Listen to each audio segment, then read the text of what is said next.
نخلص، أكو مفردة تكررت عندك كثيرا في القصائد السابقة والآن، الخوف.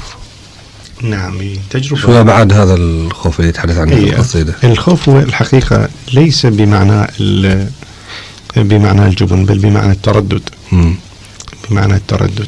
أنا كل حياتي قلق، كل حياتي تردد على اتخاذ أي خطوة، أقلق عليها جدا حتى أتخذها.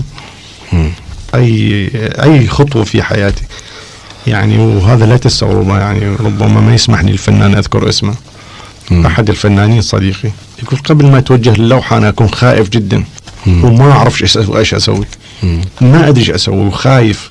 وربما لا تستغرب أنه بعض الأحيان عندي وربما عند الفنان نفسه وعند فنانين آخرين وشعراء حتى درجة حرارة الجسم تبدو عالية، حرارة تصير بها نوع من الحرارة، نوع من القشعريرة، نوع من كذا.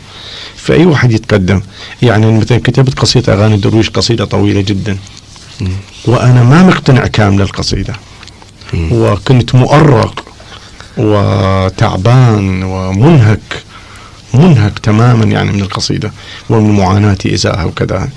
بقت كلمة واحدة أنا شاعر مو مكانها، شاعر مو مكان، وما أعرف شلون أبدلها. ربما تبدو قضية بسيطة، لكن مو بهالشكل، مو بهالشكل يعني. أحيانا فشي بسيط باللوحة أو بالقصيدة أو بأي عمل، شيء بسيط يخلقك ما ترتاح إلا أن تغيره. فكنت كل أصدقائي يعرفون عندي قصيدة ويطالبوني بقراءتها وكذا، لكن أنا ما مقتنع أقراها.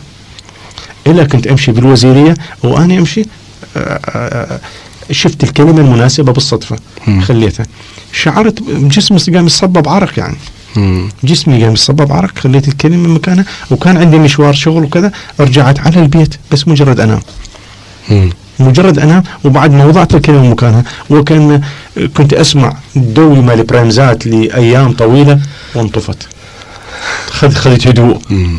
فالخوف عندي والقلق إزاء الأشياء جدا كثير، أمور في حياتي لسه ما متخذها، لسه ما حاسمها، ما